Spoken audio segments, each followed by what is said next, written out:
All right, Jeff, we're back on. This is a big day of recording episodes for us because we're so determined that next week we're going to get the senior singles playbook darn near ready for prime time. It's going to be a big push, so that's why we got to get all these episodes done so that we can stay focused. Absolutely. Well, I apologize. Right when I hit recording, I realized I'm sucking on a vitamin C thing here. Not a vitamin C, a vitamin B12. Oh, so look, guys, thanks for hanging out with us again today. Or if this is your first time, I'm Brent Abel. That's Jeff Jacklich. We are goldballhunting.com, and we are publishing a new episode of our podcast on a daily basis. And we are really trying to help players reduce their skill level range, where one day you play, wow. And even the guys, even the guys in the deck are going, man, what did you have for breakfast? I want some of that stuff. It's like you go Christopher Walken on them. Wow. Okay. Yes. And then the next day you come out and you lay an egg. And not so great.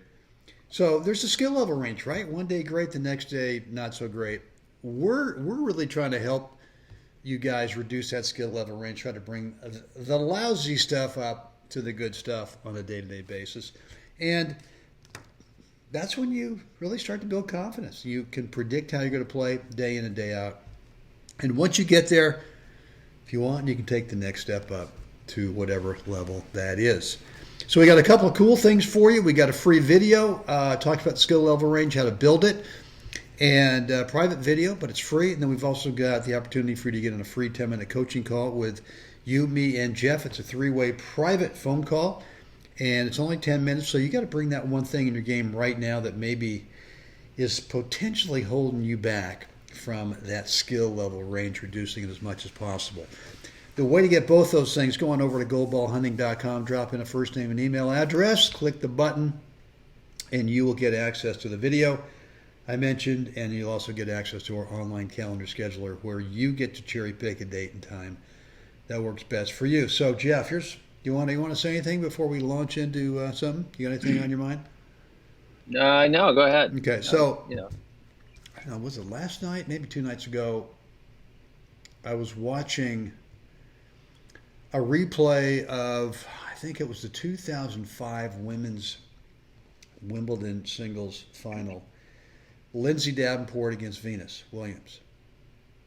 And Lindsay Davenport is taking the forehand and absolutely swinging out forward towards her target as if there's no baseline over there. There's no coming. First of all, there's no windshield wiper going on.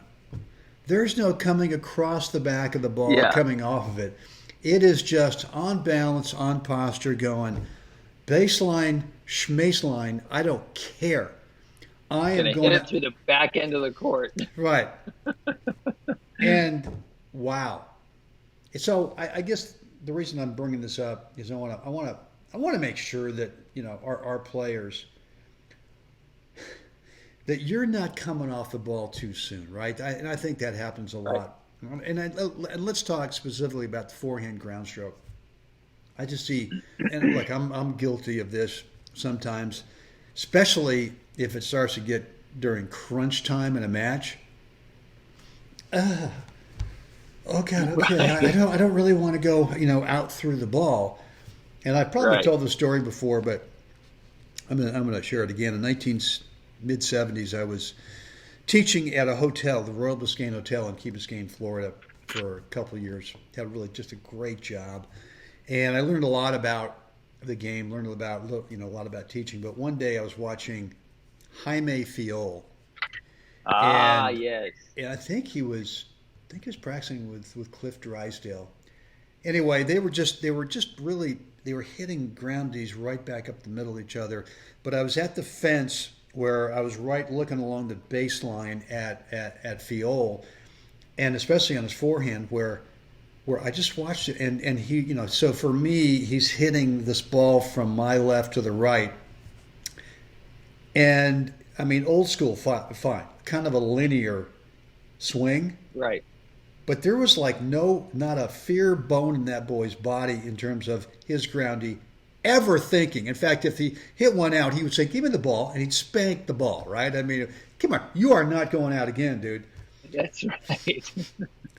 So I touched it. It's supposed to go in. it's so to me, and that kind of gets back to, I think, swing freedom is allowing yourself to swing out through the ball, however long that through the ball hitting zone is, but out towards the target. And that was the first time I kind of realized, well, wait a minute, that's how these guys are controlling the length of their shots, is by not coming off the ball.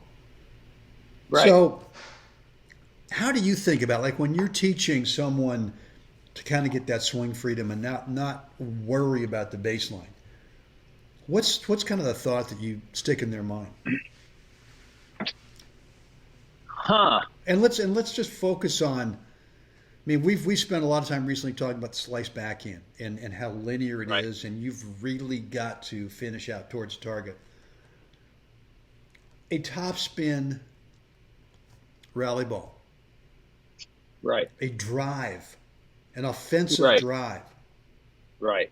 I think, one I think one of the most inhibiting factors is the term, hit the ball out in front. And hearing over and over again, no, you got to hit it more out in front until the person is no longer in good posture. They're kind of semi-bent over, basically reaching out in front to hit a ball, and yet they're still being told to hit it out in front. And so by that time, the swing is at the end of its length. There's really just the tail end of the swing left that finishes that contact, and then it's over. And so in order to have length to the swing, your posture, you have to be upright. And you've got to let the ball come in to your strike zone next to you, so that you get so you're hitting the ball not at the end of the swing, but really in the meat of it. Like, you're right there, and you can feel yourself then extend through the ball because you haven't already extended before you hit it. And so that's really the process, anyway, that I'm always mindful of.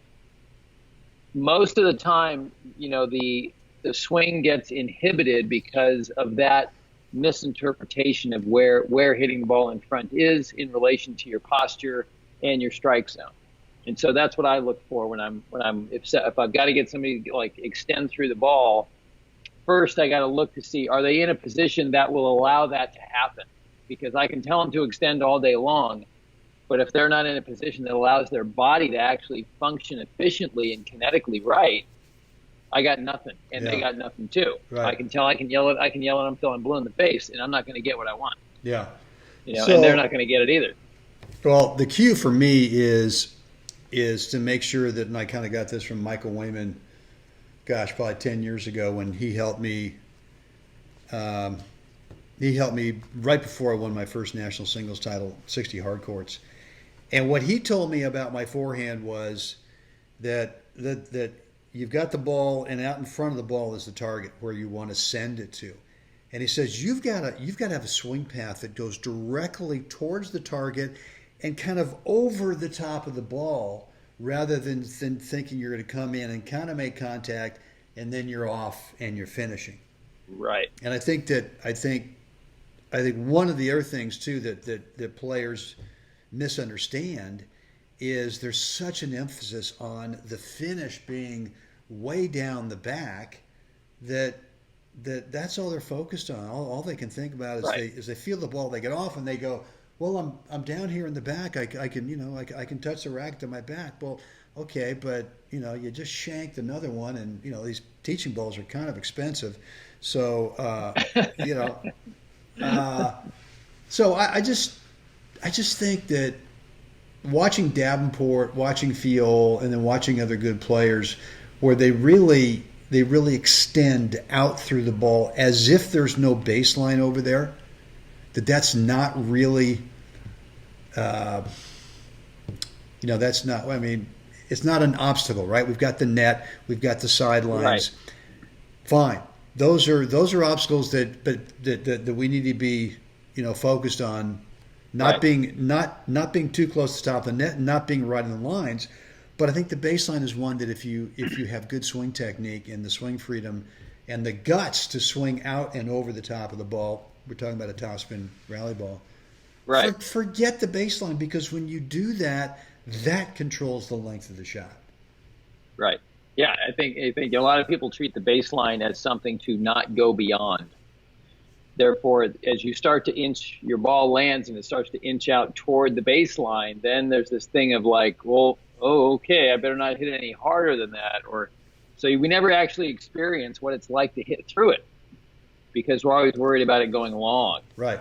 And the feel of, I mean, I know when I've been playing a lot, and I know you can do this, and every other person out there who's played a lot of tennis at the higher levels knows that when you're in the groove, I know when I've hit a ball a quarter inch out. I can feel it off the strings. So when the guy calls it out, I don't argue. Right. Right. Yeah, I felt it. Yeah. But I'm okay with it, because quarter inch, I hit a great ball, drove through the ball, blah blah blah, all the other stuff, right? So you've got to allow yourself that freedom, when you're practicing and when you're rallying, to like, what does it feel like to swing the racket, and have the ball land out there consistently. So when I hit a ball and it lands a quarter inch inside the line, that doesn't like make me fearful on the next ball. It actually makes me feel more bold, because that's the feel right there. That's the ball I want. Yeah. Right. I want to live with that ball landing within a foot of the baseline all day long. Yeah. Well, I think a lot of what you just said is all you want to do is replicate the feeling of what you just did. I think too often what players think, well, swing freedom must mean that I can try to figure out how hard can I hit this forehand and still have it land in, right? And it's like, you don't have liberty. No one's saying that this is about let's see how hard you can hit the tennis ball. It's simply about getting some swing freedom, about swinging out through the ball towards the target. Yeah. And what's that feeling that you could actually replicate, where now you've got swing freedom? All right, well, now let's see if I can get a little bit more, just like we were talking about the other day. But this is not licensed to go out there and just like you said in the beginning, well, hit out in front, further and further and further. And that the further you go out in front, the better. No, that's not it. Yeah. So, I mean, I've seen some horrific, lessons as I've passed by courts when I've been on vacations or something, and listening and watching, going, oh my gosh, I want to run out there and rescue the student and go, yeah, it's stop. okay. Stop. Anyway. That was cool. Good stuff. That was good. Yeah. Well, listen, guys, hey, thanks for hanging out with us again today. And Jeff, anything we'd like to find folks to do right now? Like us, share us, please subscribe. Let us know what you think down below. Beauty. Guys, get out there today, wherever you are. Help someone else. Have a spectacular day. Jeff will tee it up and do it again tomorrow. Can't wait.